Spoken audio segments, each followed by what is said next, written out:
எடுத்துக்கொள்ளுவோம்.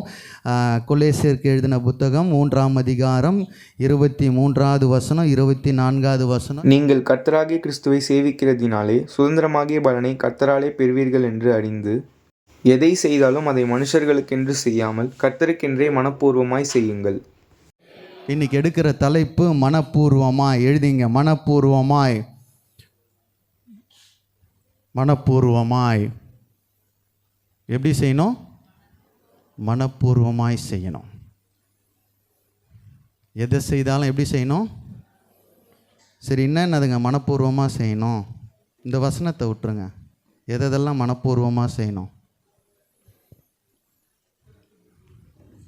கர்த்தருக்கென்று. ஆமேன். வேற இல்லாதவங்களுக்கு மனப்பூர்வமாய் கொடுக்கறது வேற. பிள்ளைகளுக்கு மனப்பூர்வமாய் செய்யணும். அல்லேலூயா. மனப்பூர்வமா என்ற ஒரு வார்த்தையோடு நான் இந்த நாளில் உங்களோடு தியானிக்க கர்த்தர் உதவி செய்வார். ஃபஸ்ட்டு மனப்பூர்வமாய் 4 விஷயத்தை உங்ககிட்ட நான் சொல்லிவிட்டு நான் இந்த செய்தியை முடிக்க விரும்புகிறேன். ஃபஸ்ட்டு, மனப்பூர்வமாய் கர்த்தருக்கென்றே செய்யுங்கள். ஃபஸ்ட்டு டைட்டில் எதுங்க? மனப்பூர்வமாய் கர்த்தருக்கென்றே செய்யுங்கள். எது செய்தாலும் எப்படி செய்யணும்? மனப்பூர்வமாய் கர்த்தருக்கென்றே செய்யுங்கள். அல்லேலூயா. குடும்பத்தை நடத்துகிறோம், பிள்ளைய வளர்க்குறோம், நல்லா படிக்க வச்சா திருப்பி சம்பாதிச்சு தருவான்னு செய்யாதீங்க. உண்மையாக இல்லைங்களாங்க? இனி நிறைய வெளிநாட்டுக்கு படிப்புக்கு அனுப்பிச்சு, உள்ளூரில் பெரிய படிப்புலாம் அனுப்பிச்சு படித்து முடிச்ச பிறகு யாரும் காப்பாற்றுறதுக்கு இல்லை. எந்த குழந்தை காப்பாற்றோன்னா கர்த்தருக்கென்று செய்யுங்க. அல்லேலூயா. அந்த குழந்தைக்கு செய்வதை மனப்பூர்வமாய் கர்த்தருக்கென்று செய்யுங்க. நம்ம இப்போ எப்படி மனப்பூர்வமாக செய்யணும்? அந்த குழந்தைக்கு செய்கிறோம். அல்லேலூயா. இந்த குழந்தைக்கு இன்வெஸ்ட் பண்ணால் 15 வருஷம் கழித்து எனக்கு ரிட்டர்ன்ஸ் வரும்னு ஒரு நோக்கத்தோடு சொல்கிறேன். இல்லைங்க, மனப்பூர்வமாய் கர்த்தருக்கென்று செய்யுங்கள். அல்லேலூயா. இந்த குழந்தை கர்த்தர் எனக்கு கொடுத்தார், கர்த்தருக்கு நாமத்திற்கு ஸ்தோத்திரம் சொல்லிட்டு கர்த்தருக்கென்று மனப்பூர்வமாய் செய்யும் பொழுது கர்த்தர் நமக்கு பெரிய காரியங்களை செய்வார். அல்லேலூயா. கர்த்தருக்கென்றே செய்யுங்கள். ஸ்தோத்திரம். எபேசியர் 6:6 அதே தான் வாசிக்கிறோம். மனுஷருக்கென்று செய்யாதீர்கள். அல்லேலூயா. அல்லேலூயா. நம்ம நிறைய நேரத்தில் நம்ம மனப்பூர்வம் இருக்குது, ஆனால் மனுஷனுக்காக செய்கிறோம். இல்லைங்க, யாருக்காக செய்யணும்? யாருக்காக செய்யணும்? சர்ச்சு பெருக்கிறோம், யாருக்காக செய்யணும்? பாஸ்டர்கிட்ட அப்ரிஷியேஷன் வாங்கணும். விசுவாசிங்கெல்லாம் என்னை பார்க்குறாங்க, நான் சபைக்காக வேலை செய்கிறேன் அப்படின்னு செய்யக்கூடாது. அல்லேலூயா. யாருக்காக செய்யணும்? கர்த்தருக்கென்று மனப்பூர்வமாய் செய்யும் பொழுது அதை கர்த்தர் அங்கீகரிப்பார். ஊழியம் செய்யும் போது பெருமை வரக்கூடாது. அல்லேலூயா. ஊழியம் செய்யும் போது கர்த்தருக்கென்றே செய்யணும். யார் பார்க்குறாங்க யார் பார்க்கலன்னு இல்லை. எப்படி செய்யணும்? கர்த்தருக்கென்று மனப்பூர்வமாக எதை செய்தாலும், வீட்டில் எதை செய்தாலும் கர்த்தருக்கென்று மனப்பூர்வமாக செய்யணும். வேலைக்கு போகிறீங்க, உண்மையாக சொல்லுங்கள். எனக்கு தெரிஞ்சு பாதி பேர் வேலையை மனப்பூர்வமாக செய்கிறோம். சொல்லுங்கள். ஒரு சிஸ்டர் கையை தூக்கிட்டாங்க, போதும். அல்லேலூயா. ஒன்று பாஸ் மேலே குறை சொல்லுவோம், இல்லைன்னா கலிக்கு மேலே குறை சொல்லுவோம், இன்னொன்று 3வது கம்பெனி மேலே குறை சொல்லுவோம். கடைசி வரைக்கும் மனப்பூர்வமாக அங்கே டெலிவரி இருக்காது. அல்லேலூயா. ஏன்னா அந்த மனுஷனை பார்க்குறோம், அந்த கம்பெனியை பார்க்குறோம். நீங்கள் என்ன பார்க்கணுன்னா, கர்த்தர் இந்த வேலை எனக்கு கொடுத்துருக்கிறார். அல்லேலூயா. கர்த்தரால் இது ஆயிற்று. அப்போ எப்படி நம்ம வேலை செய்யணும்? கர்த்தருக்கென்று மனப்பூர்வமாய் நம்ம செய்யுங்கள். பக்கத்தில் 2 பேரையும் தட்டி சொல்லுங்கள், கர்த்தருக்காய் மனப்பூர்வமாய் செய், கர்த்தருக்கென்றே மனப்பூர்வமாய் செய்யுங்க. அல்லேலூயா. எதை செய்தாலும் மனுஷன் பார்க்குறான், இவங்க இந்த சிஸ்டர் பார்க்குறாங்க, அந்த பிரதர் பார்க்குறாங்க, நல்லா யார் பார்க்குறா சொல்லுங்களேன்? கர்த்தர் பார்க்கிறார். அல்லேலூயா. எதை செய்தாலும் யாருக்குன்னு செய்யணும்? கர்த்தருக்கென்றே செய்யணும். பிலமோன் 14 எடுத்து வாசிங்க. பிலமோனில் 14. ஆனாலும் நீர் செய்யும் நன்மையை கட்டாயத்தினால் அல்ல, மனப்பூர்வமாய் செய்யத்தக்கதாக நான் உம்முடைய சம்மதி இல்லாமல் ஒன்றும் செய்ய எனக்கு மனதில்லை. ஓனேசிமு யாருன்னா பிலமோனுடைய வேலைக்காரன். அவன் என்ன பண்ணுறான், தப்பிச்சு போய் யாருக்கிட்ட விசுவாசியாக மாறிடுறான், பவுல்கிட்ட போய் மாறிடுறான். அப்போது பவுல் என்ன சொல்கிறார், பிலமோனுக்கு எழுதுகிறாரு, நீ நன்மை செய்ய மனசு இருந்ததுன்னா மனப்பூர்வமாய் அவனை எனக்கு கொடு, நான் விசுவாசியாய் ஏற்றுக்கொள்ளுகிறேன். அல்லேலூயா. ஃபஸ்ட்டு நம்ம நான் நன்மை செய்யும்போது கர்த்தருக்கென்று மனப்பூர்வமாய் செய்யணும். அல்லேலூயா. எந்த நன்மையாகட்டும், நான் திரும்ப சொல்கிறேன், எந்த ஏழைக்கோ எந்த கைவிடப்பட்டவர்களுக்கோ எங்கே நீங்கள் செய்கிறீங்கனாலும் எப்படி செய்யணுங்க சொல்லுங்களேன். அந்த சோறு ஆக்கும்போது மட்டும் பார்த்தீங்கன்னா நம்ம சாப்பிட்ற மாதிரி அதை செய்யவே மாட்டோம். அல்லேலூயா. வீட்டில் பிரியாணி செய்யும்போது ஒன்றுக்கு ஒன்று கறியை போட்டு, ஒன்றுக்கு 2 கறியை போட்டு நம்ம சாப்பிடுவோம். தெருவில் எடுத்துன்னு போய் கொடுக்கணுன்னு என்ன பண்ணுவோம்? சொல்லுங்களேன். பாஸ்மதிக்கு பதில் சாதா ரைஸு போடு, கொஞ்சம் 1/2 கிலோ கறிக்கு 1 கிலோ நீங்கள் செய்ய மாட்டீங்கன்னு நினைக்கிறேன். அல்லேலூயா. எதை செய்தாலும் யாருக்குன்னு செய்யணும்? கர்த்தருக்கென்று மனப்பூர்வமாய் செய்யணும். அல்லேலூயா. நீ சாப்பிட்றதோட பெஸ்ட்டானதை தான் எடுத்துன்னு போய் சொல்லுங்களேன் கொடுக்கணும். அல்லேலூயா. நன்மை செய்ய நீங்கள் நினைத்தீங்கன்னா கர்த்தருக்கென்று செய்யுங்கள். அல்லேலூயா. ரோட்டில் இருக்கிற இயேசுவை அறியாத மக்கள்னு பார்க்காத, அது கர்த்தருக்கென்று தான் நீ செய்கிற. அல்லேலூயா. அதை செய்யும்போது ஹோல் ஹார்ட்டடோடு தான் செய்யணும், முழு மனதோடு மனப்பூர்வமாய் அதை செய்யும்போது தான் கர்த்தர் அதை அங்கீகரிப்பார். ஃபஸ்ட்டு கர்த்தருக்கென்று எதை செய்தாலும் அது எந்த நன்மை செய்தாலும் கர்த்தருக்கென்றே செய்யணும். அல்லேலூயா. ஒருத்தருக்கு துணி வாங்கி கொடுக்குறனாலும் எது செஞ்சாலும் எப்படி செய்யணும்? அந்த மனுஷனுக்கு கிடையாது, கர்த்தருக்கு. அல்லேலூயா. அல்லேலூயா. நன்மை செய்யும் பொழுது அதை கர்த்தருக்கென்றே செய்யுங்கள். 2வது உபாகமம் 16:10, யாத்திராகமம் 35:22, ரெண்டுத்தையும் சேர்த்து வாசிங்க. அவைகள் முடிந்த போது வாரங்களின் பண்டிகையை உன் தேவனாகிய கர்த்தருக்கு என்று ஆசரித்து, உன் தேவனாகிய கர்த்தர் உன்னை ஆசீர்வதித்தற்கு தக்கதாய் உன் கைக்கு நேர்ந்த மனப்பூர்வமான காணிக்கையாகிய பகுதியை செலுத்து. அவள் வரா, கையில் என்ன இருந்தது? எத்தனை காசு இருந்தது? 2த்தையும் போட்டுட்டு ஆலயத்தில் போட்டுட்டு போயிட்டாங்க. ஷேர் ஆட்டோ கிடைக்குமோ பஸ்ஸு கிடைக்குமோ அதை பற்றி அவங்க ஒரு பண்ணலை. அல்லேலூயா. ஏன்னா இது கர்த்தர் கொடுத்தது, கர்த்தருக்கு காணிக்கை செலுத்துகிறேன். அல்லேலூயா. காணிக்கை எப்படி செலுத்தணும்னு பக்கத்தில் தட்டி சொல்லுங்கள், மனப்பூர்வமாய் செலுத்து. இப்போ ரொம்ப கம்மியாயிடுச்சு. நீங்கள் பார்த்துருக்கீங்களா? அன்றைக்கி ஜெரோம் ஜெனி கூட எடுத்துகிட்டு வந்தாங்க. பில் புக் மாதிரி எடுத்துகிட்டு வருவாங்க டொனேஷனுக்கு. டொனேஷன் போடுவோம், பார்த்துருக்கீங்களா? இந்த செலவு இதை நாங்கள் பண்ணுறோம். அப்போ எப்படி நம்ம போடுவோம் சொல்லுங்களேன். நான் எப்படி போடுவோன்னு நானும் சொல்கிறேன், நீங்கள் சொல்லுங்கள். இப்போ டொனேஷன் வராங்க, ஒரு ஸ்லிப்பு நம்மளுக்கு கிழிச்சு கொடுத்துருவாங்க, இன்னொன்று எழுதி கொடுப்பாங்க. உங்கள்கிட்ட வந்து ஒரு குழந்தை கேட்குது டொனேஷன், என்ன பண்ணுவோம்? பாருங்கள், நம்மால் அவன் ஃபஸ்ட்டு முன்னாடி திருப்போம், 50 இருக்கா 100 இருக்கான்னு பார்ப்போம். எது சரி, நான் 50 100 நடுவில் ஒன்று போட்டுடலாம் சொல்லி ஒன்று போடும். ஆனால் இந்த வசனம் எப்படி சொல்லுது? அந்த 2வது லைனில் எப்படி சொல்லு? உன் தேவனாகிய கர்த்தர் உன்னை ஆசீர்வாதத்திற்கு தக்கதாய். அப்போ உன்னுக்குன்னு ஒரு ஸ்டாண்டர்டை கர்த்தர் கொடுத்துருக்கிறார். அல்லேலூயா. 50 போட்டோம் அவன் ஸ்டாண்டர்டு. அல்லேலூயா. ஆனால் அவர் என்ன சொல்கிறார்? உன் ஆசீர்வாதத்துக்கு தக்க உன் கைக்கு நேர்ந்த மனப்பூர்வமான காணிக்கை தான் அவர் எதிர்பார்க்கிறார். அல்லேலூயா. கடன் வாங்கி கொடுங்கன்னு சொல்ல கிறிஸ்மஸுக்கு, ஆனால் உனக்குன்னு ஒரு உனக்குன்னு கர்த்தர் ஒன்று கொடுத்துருப்பார். அல்லேலூயா. அதில் கொடுகு. அல்லேலூயா. சிலருக்கு யோசனை, நான் 2000 ரூபா, நான் 10,000 ரூபா கொடுத்து மற்றவங்க ஏன் வந்து சாப்பிட்ணும் அப்படின்னு இல்லை. அல்லேலூயா. மனப்பூர்வமாக பக்கத்தில் தட்டி சொல்ல. கல்யாணத்துக்கு போகும்போது மொய் எப்படி வைப்போம்? 500 ரூபா கொடுத்தா 4 பேரை கூட்டின்னு போயிடுவோம். இன்னும் நம்ம கணக்கு 4 பேர் சாப்பிட்டா 500 ரூபா சரியா போயிடும். அல்லேலூயா. ஆனால் அந்த வசனம் அப்படி சொல்லாங்க, உன் தேவனாகிய கர்த்தர் உன்னை ஆசீர்வதித்ததற்கு தக்கதாய் உன் கைக்கு நேர்ந்த மனப்பூர்வமான காணிக்கையை ஒரு பகுதி அவருக்கு செலுத்தினாதான் உன்னுடைய மற்ற களஞ்சியங்கள் நிரப்பப்படும். அல்லேலூயா.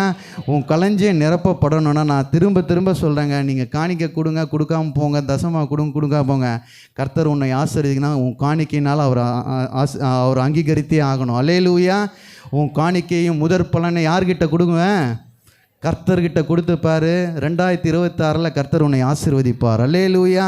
முதல்ல வர காணிக்கை முதல்ல வச்சுருங்க. மாத கடைசியில் கொடுக்கறது காணிக்கையோ தசம்பாகமோ கிடையாது. முதல்ல யாருக்கு வைக்கணும்? கர்த்தருக்கு. அல்லேலூயா. தலைச்சம் பிள்ளை யாருக்கு? கர்த்தருக்கு. ஃபஸ்ட்டு கொலை யாருக்கு? கர்த்தருக்கு. ஃபஸ்ட்டு புடி அரிசி யாருக்கு? கர்த்தருக்கு. அல்லேலூயா. அரிசி டப்பாவும் காலியாகாது, மிளகாவும் காலியாகாது. ஏன்னா அவர் என்ன சொல்கிறாரு? உனக்கு கைக்கு நேர்ந்த மனப்பூர்வமான காணிக்கையாகிய ஒரு பகுதி. அதே தான் யாத்திராகம் 35:22 வாசித்தா எல்லாரும் என்னை முறைப்பீங்க, இருந்தாலும் வாசிங்க. யாத்திராகமும் 35:22 எப்படி போட்டிருக்குன்னா, மனப்பூர்வமுள்ள ஸ்திரீ புருஷர் யாவரும் அஸ்தக்கடங்களை, காதணிகள், மோதிரங்கள், ஆரங்கள் எல்லாம் வீட்டில் கைட்டி வச்சு வந்துடுவோம் பாருங்கள். அல்லேலூயா. மோதிரங்கள், ஆரங்கள் முதலான சகலவித பொன் ஆபரணங்களையும் கொண்டு வந்தார்கள். கர்த்தருக்கு காணிக்கை செலுத்தின ஒவ்வொன்றும். அல்லேலூயா. அல்லேலூயா. இவன் யார் இதெல்லாம் பண்ணுறான்? இப்போது இந்த வசனத்தை யார் கை கொள்கிறான்? இயேசுவை அறியாத. நான் எப்போவுமே பேர் சொல்ல மாட்டேங்க, எப்போவுமே பிளெயினாக சொல்லினேன். எப்படி சொல்லணும்? இயேசுவை அறியாதவங்க இதை ஃபாலோ பண்ணுறான். இயேசுவை அறிந்தனா சொல்லுங்களேன். ஒரு சர்ச்சில் ஒரு கம்பல் காணுமா, அந்த பொம்பளை சர்ச்சையை காலி பண்ணிச்சான், எல்லாத்தையும் பெருக்கி கூட்டி. ஒரு சின்ன ஒரு குண்டுமணி. அல்லேலூயா. அது உமா கோல்டான்னு கூட தெரியல. இங்கே இல்லைங்க, வெளியில் நான் கேள்விப்பட்டேன். ஆனால் இங்கே என்ன போட்டிருக்கு? மனப்பூர்வமுள்ள ஸ்திரீ புருஷர் யாவரும். இதெல்லாம் நீங்கள் கொடுக்கணும்னு நான் சொல்ல, வேதத்தில் இருக்குது. அல்லேலூயா. எதை கொடுத்தாலும் எப்படி கொடுக்கணும்? மனப்பூர்வமாய். அல்லேலூயா. முன்னாடி நம்ம பார்த்தோம், நன்மையை எப்படி செய்யணும்? மனப்பூர்வமாய் கர்த்தருக்கென்றே செய்யுங்கள். நான் திரும்ப நிறைய வாட்டி நான் சொன்னதே சொல்கிறேன். நீங்கள் மொய் வைக்கும் போது யாருக்கிட்டேருந்து திரும்பி வரலையோ அவங்களுக்கு தாங்க அதிகம் மொய் வைக்கணும். அல்லேலூயா. அதுதான் உண்மையான கிறிஸ்தவன். அல்லேலூயா. நீ 1000 ரூபா செய்தால் அவன் 2000 ரூபா செய்கிறான்னா திருப்பியும் நீ அவனுக்கு செஞ்சுனே தான் இருப்ப. எங்கே வராதோ அந்த இடத்துல நன்மை செய்கிறவ தான் கர்த்தர் பார்க்கிறார். அதுதான் கர்த்தருக்கென்று செய்யுங்கள், கர்த்தருக்கென்று நன்மை செய்யுங்கள். 2வது என்ன பார்த்தோம்? காணிக்கையை கர்த்தருக்கென்று மனப்பூர்வமாய் செய்யுங்கள். அல்லேலூயா. உன் கைக்கு நேர்ந்த ஒரு பகுதியை கர்த்தருக்கு மனப்பூர்வமாய் செய்யுங்கள். 3வது மத்தேயு 22:37-39. இயேசு அவனை நோக்கி, உன் தேவனாகிய கர்த்தரிடத்தில் உன் முழு இருதயத்தோடும் உன் முழு ஆத்துமாவோடும் உன் முழு மனதோடும் அன்பு கூறுவாயாக. இது முதலாம் பிரதான கற்பனை. இதற்கு ஒப்பாயிருக்கிற 2ஆம் கற்பனை என்னவென்றால், உன்னிடத்தில் நீ அன்பு கூறுவது போல பிறனிடத்திலும் அன்பு கூறுவாயாக என்பதே. 3வது அன்பு எப்படி செலுத்தணும்னா, கர்த்தருக்கென்றே மனப்பூர்வமாய் செலுத்தணும். அல்லேலூயா. கர்த்தருக்கு அன்பு செலுத்தினாலும் அப்படி தான் இருக்கணும். மனுஷங்கிட்ட அன்பு எப்படி தான் இருக்கணும்? கர்த்தருக்கென்று மனப்பூர்வமாய் முழு இருதயத்தோடும் முழு ஆத்மாவோடும் எண்ணில் அன்பு கூறுவதை போல பிறனிடத்தில் நீ எப்படி இருக்கணும்? அன்பு கூறணும். அல்லேலூயா. அப்போ மனப்பூர்வமாக 3 விஷயத்தை கர்த்தருக்கென்று செய்யணும். 1, நன்மை. எந்த நன்மை செய்தாலும் யாருக்கு? கர்த்தருக்கென்றே செய்யுங்கள். 2வது, எந்த காணிக்கை கொடுத்தாலும் மனப்பூர்வமாய் கர்த்தருக்கு கொடுக்குறோம். அல்லேலூயா. இந்த ஊழியத்தை கொடுத்தோம், நான் காணி கொடுக்கலாம், இந்த ஊழியமே வளராதுன்னு சொன்ன அந்த காணிக்கை கர்த்தர் அங்கீகரிக்க சொல்லுங்களேன், அங்கீகரிக்க மாட்டார். அல்லேலூயா. யாருக்கு கொடுக்குறோம்? கர்த்தருக்கு ஊழியத்திற்கு என்று கொடுக்குறோம். 3வது அன்பு. அன்பு எதை செலுத்தினாலும் யாருக்கென்று செலுத்துகிறோம்? ஒரு சகோதரியோட அன்போடு, ஒரு சகோதரனோட அன்போடு நம்ம பழகும் பொழுது, அன்பு செலுத்தும் பொழுது அந்த அன்பு கர்த்தருடைய அன்பாய் இருக்கணும். அல்லேலூயா. மாம்சபூரிய அன்பாய் அங்கே இருக்கவே கூடாது. அப்போ ஃபஸ்ட்டு நம்ம என்ன படுத்தோம்? மனப்பூர்வமாய் கர்த்தருக்கென்றே செய்யுங்கள். இப்போ சொல்லுங்கள், கர்த்தருக்கென்றே செய்யுங்கள்.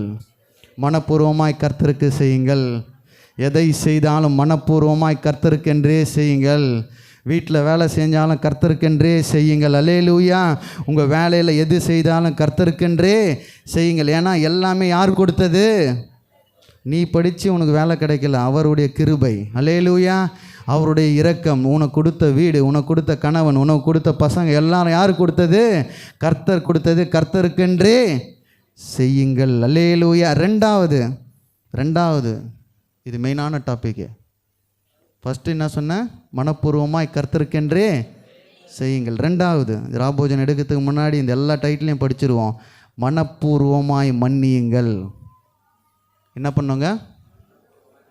சவுண்டெலாம் அப்படியே கம்மியாகிடுச்சு பாருங்க. மனப்பூர்வமாய், இன்னும் சவுண்டு பத்தலை, இல்லை இன்னும் 10 பேர் சொல்லலை. மனப்பூர்வமாய் மன்னியுங்கள். இன்னைக்கு ராபோஜன பந்தியில் கை வைக்கிறவங்க எல்லாரும் மன்னிப்போடு தான் உள்ள வரணும். இல்லாதவங்க எடுக்காதீங்க. அல்லேலூயா. அது எனக்கு சாபமாய் முடியும். அல்லேலூயா. திருப்பியும் சொல்லுங்கள், மனப்பூர்வமாய் மன்னியுங்கள், மனப்பூர்வமாய் மன்னியுங்கள், மனப்பூர்வமாய் மன்னியுங்கள். அல்லேலூயா. ஃபஸ்ட்டு நான் சொன்ன மனப்பூர்வமாய் கர்த்தருக்கென்றே செய்யுங்கள். அல்லேலூயா. அதில் நம்ம பார்த்தோன்னா மார்த்தாள் மரியாள் 2 பேர் இருக்கிறாங்க. 2 பேருக்கும் என்ன ஆசை சொல்லுங்களேன். ஆனால் மார்த்தாள் என்ன பண்ணா, மரியாள் என்ன பண்ணா? இல்லை, நான் அந்த ஆங்கிளில் பார்க்கவே இல்லை. மார்த்தாளுக்கு என்ன தெரியுமா, ஜீசஸை எப்படியாவது இம்ப்ரெஸ் பண்ணணும். உண்மையா இல்லைங்களா? வராரு, அவர் எப்படியாவது இம்ப்ரெஸ் பண்ணணும் தான் அவன் நினச்சா. அல்லேலூயா. அவள் செய்தது எல்லாம் யாருக்காகனா, அவரை கையில் போட்டுக்கணும், நான் தான் எல்லாத்தையும் செய்தேன் அப்படின்னு. ஆனால் மரியாள் அப்படி இல்லை, அவர் பாதத்தில் விழுந்துட்டா. அல்லேலூயா. நீங்கள் என்ன சொல்றீங்களோ உங்களுடைய சித்தத்தை நான் நிறைவேற்றுகிறேன். அல்லேலூயா. மனப்பூர்வமாய், மனுஷனுக்கென்று செய்யாமல் தெய்வத்திற்கென்று செய்தது தான் ஃபஸ்ட்டு. 2வது மனப்பூர்வமாய் மன்னியுங்கள். மத்தேயு 18:35 வாசிங்க. மத்தேயு 18. நீங்களும் அவனவன் தன் தன் சகோதரன் செய்த தப்பிதங்களை மனப்பூர்வமாக மன்னியாமற் போனால் என் பரமபிதாவும் உங்களுக்கு இப்படியே செய்வார் என்றார். மன்னிக்க வேண்டிய ஆளுங்கள்லாம் இருந்தாங்கன்னா கை தூக்குங்க. நான் இன்றைக்கி மன்னிச்சிறேன்னு மட்டும் சொல்லுங்கள். கர்த்தர் பார்க்குறார், நான் பார்க்கல. இன்னும் நான் மன்னிக்க வேண்டிய நிறைய பேர் இருக்கிறாங்க. இன்றைக்கி நான் மன்னிச்சிடுறேன்ப்பா. அல்லேலூயா. 5 கை தூக்குனதுக்காக நன்றி. அல்லேலூயா. எல்லாருக்கும் இருக்கும். ஆனால் நான் என்னத்தையும் சொல்லும்போது நான் கை தூக்கணும் அப்படின்னு ஒரு பரவாயில்ல. அல்லேலூயா. நிறைய பேருக்கும் நம்மளுக்கும் கசப்போடு தான் இருக்கிறோமா இல்லையா? அந்த வண்டல்கள்லாம் எடுத்து போட்டுடணுங்க. கசப்பு நம்ம இருதயத்தில் இருக்கவே கூடாது. அல்லேலூயா.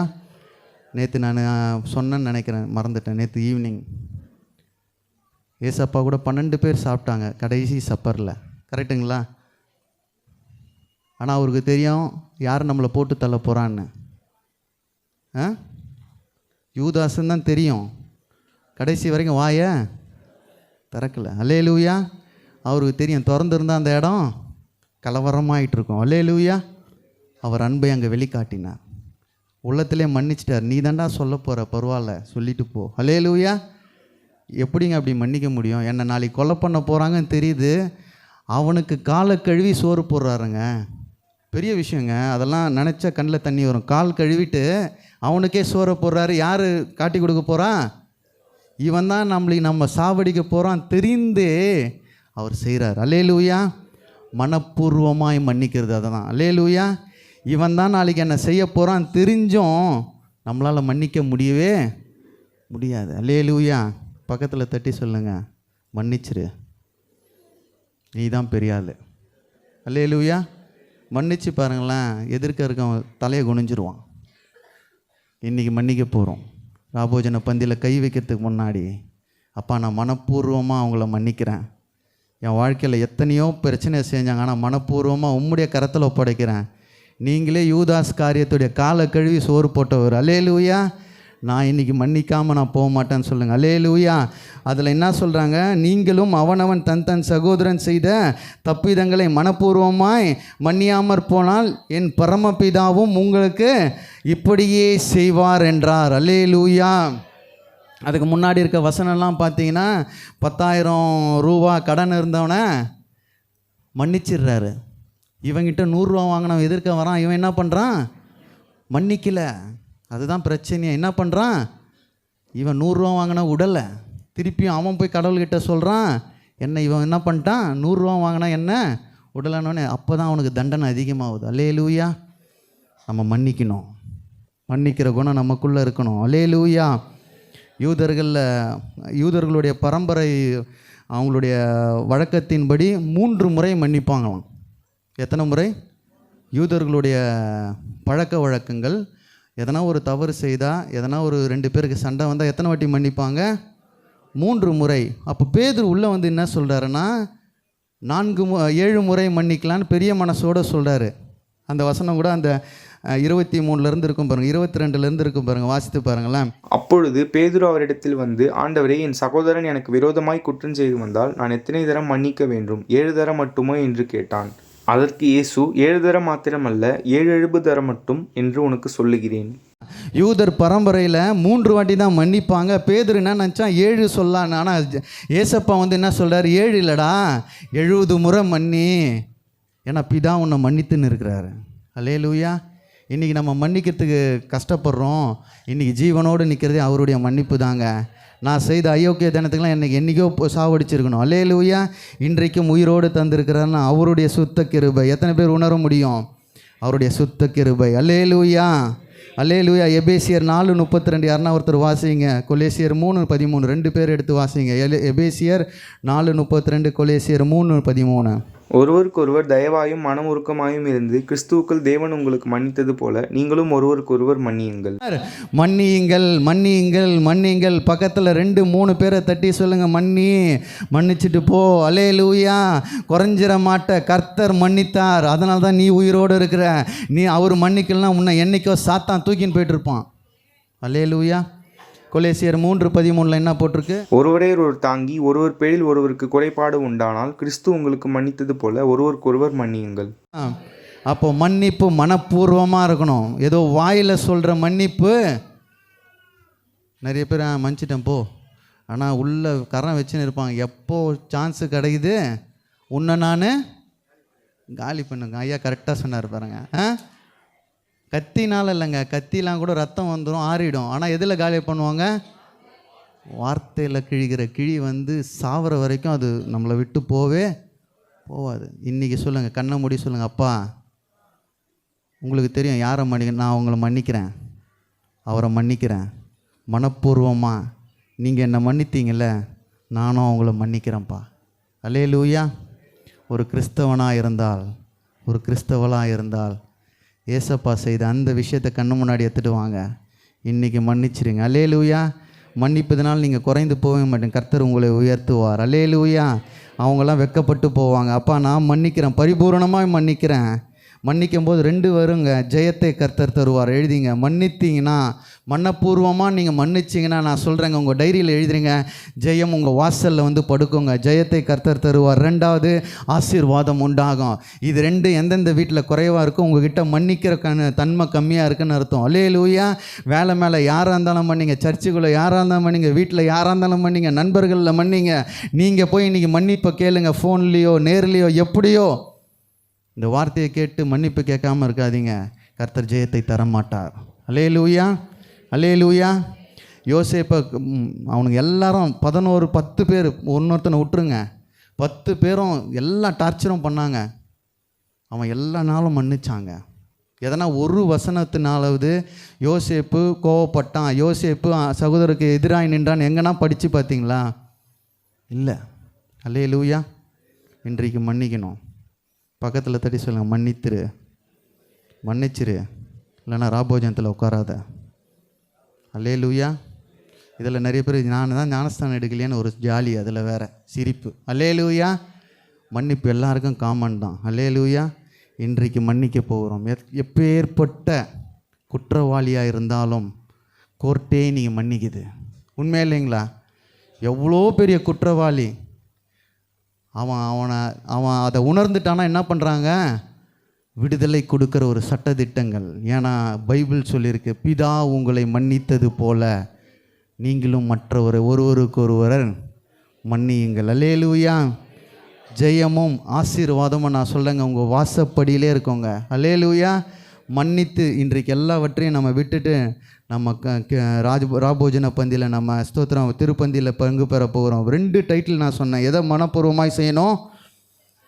மனப்பூர்வமாய் கர்த்தருக்கென்று செய்யுங்கள். 2வது மனப்பூர்வமாய் மன்னியுங்கள். 3வது டைட்டில் ரொம்ப சூப்பரான டைட்டில். 3வது மனப்பூர்வமாய் கீழ்ப்படியுங்கள்.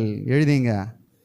அல்லேலூயா. என்ன பண்ணுவாங்க? மனப்பூர்வமாய் கீழ்ப்படியுங்கள். ஒபீடியன்ஸ் எப்படி இருக்குன்னா ஃபுல் ஆட்டடாக இருக்கணும். ரோமர் 6:17 எடுத்து வாசித்து பாருங்கள். அவருடைய உபதேச வார்த்தைகளை மனப்பூர்வமாய் கீழ்ப்படியணும். வார்த்தை என்ன சொல்லுதோ அதுக்கு அப்படியே கட்டப்படணும். 6:17 வாசிங்க.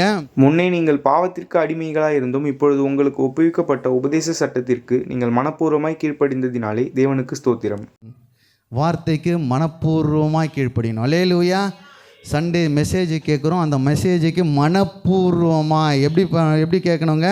மனப்பூர்வமாக கீழ்ப்படியணும். சும்மா கீழ்ப்படியதில்லை, பண்ணிடுறேன்னு இல்லை, மனப்பூர்வமாக உள்ளத்தின் ஆழத்திலேருந்து, அப்பா இந்த வார்த்தை எனக்கு தான், இதுக்கு நான் கீழ்ப்படுகிறேன்னு சொல்லி படும்பொழுது அவருடைய உபதேசத்திற்கும் அவருடைய வார்த்தைக்கும் நம்ம கீழ்ப்படியும் பொழுது கர்த்தர் பெரிய காரியங்களை செய்வார். அல்லேலூயா. 1 சாமுவேல் 15:22 வாசிக்கிறோம். கீழ்ப்படிதலே உத்தமம். எதுங்க உத்தமம்? படிங்க. கர்த்தருடைய சத்தத்திற்கு கீழ்ப்படிதலை பார்க்கிலும் எவ்வளோ காணிக்க எவ்வளோ பலி கொடுத்தாலும் பலியை பார்க்கிலும் கீழ்ப்படிதலும் ஆட்டுக்கடாக்களின் நினத்தை பார்க்கிலும் செவி கொடுத்தலுமே உத்தமம். அல்லேலூயா. கீழ்ப்படிதல் ரொம்ப முக்கியம். அல்லேலூயா. மனப்பூர்வமாக கீழ்ப்படினோம். எப்படிங்க கீழ்ப்படினோம்? சொல்லுங்களேன், வாயை திறந்து நல்ல சவுண்டாக சொல்லுங்கள். மனப்பூர்வமாக கீழ்ப்படினோம். அவருடைய உபதேசத்திற்கும் வார்த்தைக்கும் எப்படி கீழ்ப்படினோம்? மனப்பூர்வமாய். சின்ன பசங்களுக்கெல்லாம் சொல்ல, மனப்பூர்வமாய் அம்மா அப்பாவுக்கு கீழ்ப்படினோம். அல்லேலூயா. விசுவாசிங்கள்லாம் மனப்பூர்வமாய் இதுக்கு சொல்லவே மாட்டாங்க பாருங்கள். அல்லேலூயா. விசுவாசிங்கள்லாம் மனப்பூர்வமாக யாருக்கு கீழ்ப்படினோம்? எனக்கு படுறீங்களோ இல்லையா, அவருக்கு படுங்க. அல்லேலூயா. அல்லேலூயா. யாருக்கு கீழ்ப்படினோம்? அடுத்த வசனம் வாசித்தீங்கன்னா நீங்களே சொல்லுங்கள். எபேசியர் 6:5 வாசிங்க. வேலைக்காரரே, நீங்கள் கிறிஸ்துவுக்குள் கீழ்ப்படுகிறது போல சரீரத்தின்படி உங்கள் எஜமான்களாய் இருக்கிறவர்களுக்கும் பயத்தோடும் நடுக்கத்தோடும் கபடற்ற மனதோடும் கீழ்ப்படிந்து. நீங்கள் வேலை செய்கிற பாஸ் யாராக இருந்தாலும் புறஜாதியாக இருந்தாலும் அவனுக்கு என்ன ஆகணும்? என்ன ஆகணுங்க? கீழ்ப்படியணும். அப்போ உங்களை நடத்துகிறவர்களுக்கு நீங்கள் கீழ்ப்படியணும். அதான் நான் எல்லாரும் சேர்ந்து வாசிங்க. வேலைக்காரரே, நீங்கள் கிறிஸ்துக்கு கீழ்ப்படுகிறது போல சரீரத்தின்படி உங்கள் எஜமானாக இருக்கிற, எஜமான் யாராக இருந்தாலும், வீட்டின் தலைவியா தலைவனா ஸ்தோத்திரம் பாஸ்டா உங்களை நடத்துகிறவர் யாராக இருந்தாலும் பயத்தோடும் நடுக்கத்தோடும் கபடற்ற மனதோடும். என்கிட்ட நீங்கள் இப்படிலாம் இருக்க மாட்டீங்கன்னு எனக்கு தெரியும். அல்லேலூயா. அட்லீஸ்ட் வேலை மேலேயாவது எப்படி இருக்கணும்? அங்கே 4 சொன்ன அதை விட்டுருங்க. பயத்தோடும் நடுக்கத்தோடும் கபடற்ற மனதோடும் நம்ம கீழ்ப்படினோம். அல்லேலூயா. இனி நம்மளுக்கு நிறைய கொஸ்டின் தான் வருது. எது சொன்னாலும் இதை நான் ஏன் செய்யணும், அதை ஏன் நான் செய்யணும், இது இப்படி ஆகுமோ, இது அப்படி ஆகுமோ, அப்படிலாம் இல்லை. அப்படியே கீழ்ப்படினோம். எப்படி கீழ்ப்படினோம்? அப்படியே. வார்த்தைக்கு எப்படி? உபதேசத்திற்கு அப்படியே. நம்ம இப்போ கிறிஸ்மஸ் ப்ரோக்ராம் நடத்த போகிறோம். ஒவ்வொரு பொறுப்பு ஒருத்தர் கொடுத்துட்டா அந்த பொறுப்பில் இருக்கவங்க சொல்கிறதுக்கு எப்படி கீழ்ப்படினோம்? மனப்பூர்வமாக. அல்லேலூயா. 2 பேர் தான் டீ குடிக்கணும்னா 2 பேர் தான் டீ கொடுக்கறதுக்கு அங்கே நிற்கணும். மனப்பூர்வமாக செய்யணும். பொறுப்பு ஏன் ஒப்படைக்கிறோம்? எஜமான் யார்? எல்லாரும் எல்லா வேலையும் செய்ய முடியாது. பொறுப்புகளுக்கு. அல்லேலூயா. அதான் நாங்கள் போட்டிருக்கு. கீழ்ப்படுகிறது போல் சரீரத்தின்படி எஜமான்களாக இருக்கிறவர்களுக்கு நீங்கள் கீழ்ப்படியணும். அல்லேலூயா. அல்லேலூயா. கொலேசியர் 3:22 நம்ம வாசிக்கிறோம். கொலேசியர் 3:22. வேலைக்காரரே, சரீரத்தின்படி உங்கள் எஜமான்களாய் இருக்கிறவர்களுக்கு எல்லா காரியத்திலேயும் கீழ்ப்படிந்து நீங்கள் மனுஷருக்கு பிரியமாய் இருக்க விரும்புகிறவர்களாக பார்வைக்கு ஊழியம் செய்யாமல் தேவனுக்கு பயப்படுகிறவர்களாக கபடமில்லாத இருதயத்தோடு ஊழியம் செய்யுங்கள். அது அந்த வசனத்தோடு வருது. எப்படி கீழ்ப்படியணும்? சரீரத்தின்படி நமக்கு எஜமானா யார் இருந்தாலும் அவங்களுக்கு கீழ்ப்படிய வேண்டும் என்பது தேவனுடைய சித்தமாய் இருக்கிறது. அல்லேலூயா. இங்கே பாருங்கள், பையனை கூட்டுட்டு, பையன் பிறந்ததே ரொம்ப நாள் கழித்து தான், பையனை கூட்டுன்னு போயிட்டு என்ன சொல்கிறாரு? பலி செலுத்துறேன். அல்லேலூயா. கொஞ்சம் கூட யோசிக்கலைங்க. யோசிச்சாரா? யோசிக்கல. வார்த்தைக்கு எப்படி கீழ்ப்படிந்தாருன்னா மனப்பூர்வமாய். அல்லேலூயா. எப்படிங்க? மனப்பூர்வம். பக்கத்தில் தட்டி சொன்ன, மனப்பூர்வமாய் கீழ்ப்படி. கீழ்ப்படுகிறது வேற, மனப்பூர்வமாய் கீழ்ப்படுகிறது வேற. என்ன வித்தியாசம்னா இதில் கொஸ்டினே கேட்க மாட்டாங்க. மனப்பூர்வம்னா எப்படிங்க? கொஸ்டினே வராது. டக்குன்னு கர்த்தர் சொன்னார், நான் போயிட்டு செஞ்சிருவேன். அல்லேலூயா. எஜமான் எதை சொல்கிறானோ அதற்கு ஆபிரகாம் என்ன பண்ணிட்டான்? எதுவுமே கேட்கல. அதனால தான் பிரதர் இன்னைக்கு ஜெபத்தில் கூட சொன்னார், ஆடு அங்கே ரெடியாக வச்சிருக்கிறார். எதுக்காக? இவன் கீழ்ப்படிவான். அப்போ தான் எதை ரிலீஸ் பண்ணுறாரு? ஆடை ரிலீஸ் பண்ணுறாரு. ஒரு வேளை கொஸ்டின் கேட்டிருந்தா அன்றைக்கி யோசேப்புடைய சொல்லி முடிஞ்சிட்ருக்கோம். அல்லேலூயா.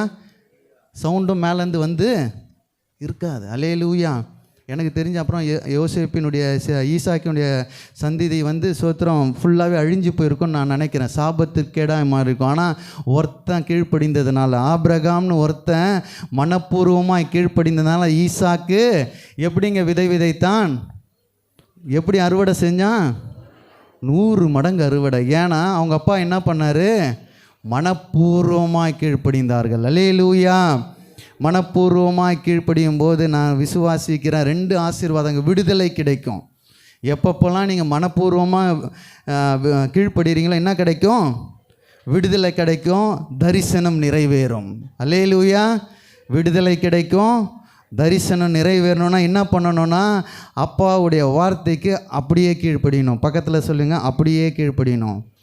நிறைய கொஸ்டின் கேட்காத. பக்கத்தில் தட்டி சொல்லுங்கள், நிறைய கொஸ்டின் கேட்காத. கர்த்தர் செய்ய நினைத்தது தடைப்படாது. அவருக்கு கீழ்ப்படி. அல்லேலூயா. கீழ்ப்படியாமல் எதுவுமே நடக்காது.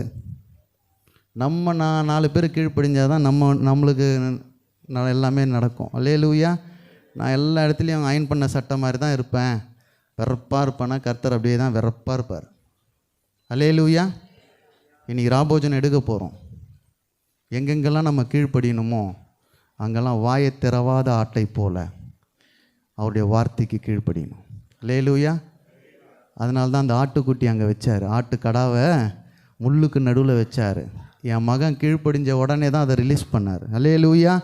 2 ஆசீர்வாதங்களோடு நான் சொல்ல, விடுதலை கிடைக்கும், தரிசனம் நிறைவேறும். அல்லேலூயா. லாஸ்ட்டு ஒன்றே ஒன்று, மனப்பூர்வமாய் துதியுங்கள். துதி எப்படி துதிக்கணும்? இன்றைக்கி பரவாயில்ல, ஒரு 90% நல்லா எல்லாரும் வர்ஷிப் பண்ணிங்க. இங்கே இசைக்காகவோ பாடலுக்காகவோ மக்களுக்காகவோ அல்ல, தேவனை மனப்பூர்வமாய் துதிக்கணும். அல்லேலூயா. அவருக்கு மட்டும்தான் ஆராதனை, வேறு யாருக்கும் ஆராதனை இல்லை. ஏஆர் ரகுமான் ட்ரூப்பை கூட நம்மளால் கூட்டின்னு வர முடியும், அதனால் வர ஆராதனை அல்ல. இயேசுவுக்கு நம்ம உண்மையும் உத்தமமாய் ஆராதிக்கணும். முழு இருதயமும் முழு ஆத்துமாவும் அவரோடு அன்பு செலுத்தும் பொழுது அந்த துதியும் ஸ்தோத்திரத்தையும் அவர் கனப்படுத்துகிறார். அல்லேலூயா. இன்றைக்கு நம்ம கல்ச்சர்லாம் மாறி போச்சு, உண்மை இல்லைங்களா? அந்த தாளத்தில் பாடலன்னா ஆராதனை, அந்த காடில் பாடலன்னா ஆராதனை, ஓகே. ஆனால் கர்த்தர் தாளத்தையும் காடையும் பார்த்து வந்தவர் அல்ல. அல்லேலூயா. தாவீது ஆடு மேய்க்கும் போது அவன்கிட்ட இருந்தது சும்மா 4 ஒயரும் ஒரு கட்டையும் தான். அவன்கிட்ட கீபோர்டோ பேடோ எதுவுமே இல்லை. ஆனால் கர்த்தர் மகிமையாய் அவன் மேலே அபிஷேகத்தை இறக்கினார். அல்லேலூயா.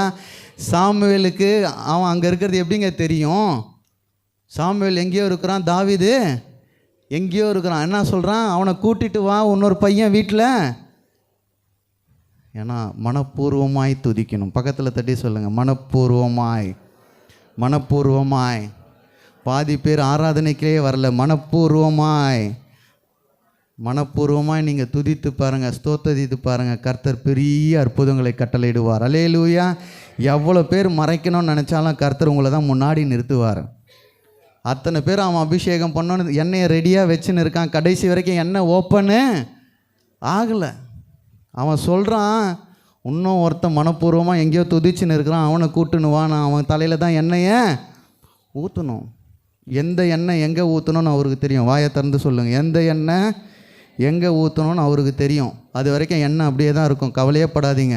அந்த அபிஷேகம் உன் மேலே மட்டும்தான் இருக்கும். 1000 பேர் உன்னை தோற்கடிக்க நினைத்தாலும் அந்த அபிஷேகத்தின் தைலம் உன் தலையில் மட்டும்தான் ஊற்றப்படும். அல்லேலூயா. நீ மனப்பூர்வமாய் துதிச்சு பாருங்க, கர்த்தர் இன்றைக்கு சிறைசாலை சங்கிலிகளை உடைப்பார். அல்லேலூயா. சொல்லுங்களேன்.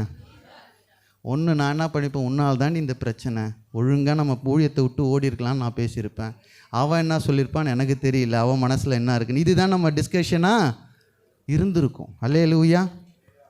ஜெரோம் என்ன பண்ணியிருப்பான், ஜெனி என்ன பண்ணியிருப்பான். ஆனால் அவங்க 2 பேர் என்ன பண்ணாங்கன்னா, நல்லா போட்டு முழங்கால போட்டு அடிச்சு தும்சம் பண்ணாங்க. சங்கிலி உடைஞ்சது, சிறைசாலை அதிர்ந்ததுன்னு நம்ம வாசிக்கிறோம். அல்லேலூயா. மனப்பூர்வமாய் துதிப்போம். பக்கத்தில் தடி சொல்ல, மனப்பூர்வமாய் துதி. இது ஃபேஷன் ஷோ இல்லைங்க, நான் திரும்ப சொல்கிறேன். ஆலயம் என்பது பரிசுத்தமானது. பக்கத்தில் தடி சொல்ல, பரிசுத்தமானது. பரிசுத்தர் இங்கே ஆளுகை செய்கிறார். அல்லேலூயா. ஆலயத்தில் வந்தீங்கன்னா எவ்வளையுமே பார்க்காத, அவரை மட்டும் பாரு. அல்லேலூயா. நான் ஆராதனை செலுத்துறது அவருக்குங்க. இன்றைக்கி பாடின பாட்டு அவருக்காக. யாரையும் மகிமைப்படுத்த, கீபோர்டிஸ்ட்டை நான் மகிமைப்படுத்த நான் இங்கே வரல.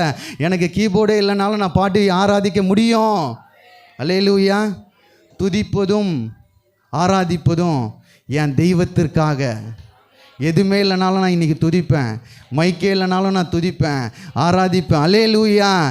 நம்ம ஆலயம் மாறணுங்க. இருக்கிற 100, 200, 300 மாறிட்டு போயிட்டே இருக்கணும். நம்மளே ஆராதிக்கலைன்னா கர்த்தர் இந்த இடத்துல அசைவாடவே மாட்டார். அல்லேலூயா. இருக்கிற எல்லாரும் அனாயிண்டிங்கால பறக்கணும்னா எல்லாரும் தங்களை மறந்து, அப்பா உம்மை நாங்கள் ஆராதிக்கிறோம் மனப்பூர்வமாக. பவுலும் சீலாவுக்கும் இருந்த பிரச்சனையை காட்டிலும் நம்மளுக்கு ஒரு பிரச்சனையுமே இங்கே இல்லைங்க. அல்லேலூயா. அடுத்த வேலை என்ன நடக்கும் தெரியல. அவன் பெரிய கொலையோ, அவன் கற்பழிப்போ, திருடவோ இல்லை. அவன் என்ன பண்ணாங்க, சுவிசேஷத்தை சொன்னதுனால, இயேசுவை பிரசங்கித்ததுனால, பிசாசை ஓட்டினதுனால எங்கே போட்டாங்க சொல்லுங்க. நம்மளை அப்படி போட்டால் சொந்தக்காரங்க எல்லாம் சொன்னேன், அன்றைக்கே சொன்னேன் இந்த அல்லேலூயா கூட்டத்தில் சேர்ந்த பாருன்னு. ஆனால் அவன் எதை பற்றியும் கவலையே படல. உடையுது, எல்லாமே உடையுது. நான் சொல்கிறேங்க, இனிமேல் ஆராதனைக்கு உள்ளே வந்தீங்கன்னா யாரையுமே பார்க்காதீங்க. நீங்கள் தட்டில் பக்கத்தில் 2 பேர் ஓடிடணும். அல்லேலூயா. நல்லா தட்டி ஆராதிங்க. சங்கிலிலாம் காலில் கையிலலாம் எல்லாம் கர்த்தர் உடைச்சிருவார். அந்தகாரத்தின் வல்லமைகள் எதிரிடையாய் போராடி கொண்டிருக்கிற எல்லா வலு செருப்பங்கள், எல்லா ஸ்தோத்திரம், உங்களுக்கு விரோதமாய் உருவாக்கப்பட்ட எல்லா ஆயுதங்கள் துதி இதனாலே கர்த்தர் உடைக்க வல்லமை உள்ளவர். மனப்பூர்வமாக துதிங்க. நான் 2 அற்புதங்களை சொல்கிறேங்க. சங்கிலி உடையும் வாசல் திறக்குங்க. அல்லேலூயா. உங்களுக்கு விரோதமான எல்லா சங்கிலியும் கர்த்தர் உடைப்பார், எல்லா வாசல்களை திறப்பார். 2026 துதியோடு தொடங்குங்க. அடைப்பட்ட வாசல்கள் எல்லாம் திறக்கப்படும். அல்லேலூயா. அல்லேலூயா. லேவியராகமம் 22:29. கர்த்தருக்கு ஸ்தோத்திர பலியை செலுத்துவீர்களானால் மனப்பூர்வமாய் அதை செலுத்துவீர்களாக. சும்மா ஏதோ வந்தோம், ஏதோ ஆராதனையில் நின்னோம், ஏதோ நம்ம போனோன்னு அல்ல. அவருக்கு மனப்பூர்வமாய் தெய்வத்தை நோக்கி நம்ம துதிக்கும் பொழுது எல்லா தடைகள் உடைக்கப்படும், வாசல்கள் எல்லாத்தையும் திறப்பார். அவரால் செய்யக்கூடாத அதிசயமான காரியம் ஒன்று கூட இல்லைங்க. இன்றைக்கி நம்ம மனப்பூர்வமாய் செய்யணும். நியாயாதிபதிகள் 5:2 வாசிக்கிறோம், நீதியை சரி கட்டுகிற நாட்கள் உண்டாகும். அல்லேலூயா. உங்களுக்கு நீதி கிடைக்கணுமா, நியாயங்கள் விசாரிக்கப்படணுமா, நான் திரும்ப சொல்கிறேங்க, நீதி சரி கட்டணுமா, நியாயங்கள் விசாரிக்கப்படணுமா, உங்கள் துதி இன்னும் 1000 மடங்கு பெருகணுங்க. அல்லேலூயா.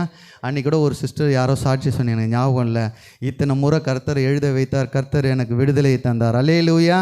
எழுதி துதிக்கும் பொழுது கர்த்தர் அந்த இடத்துல கிரியை செய்வாருங்க. அல்லேலூயா.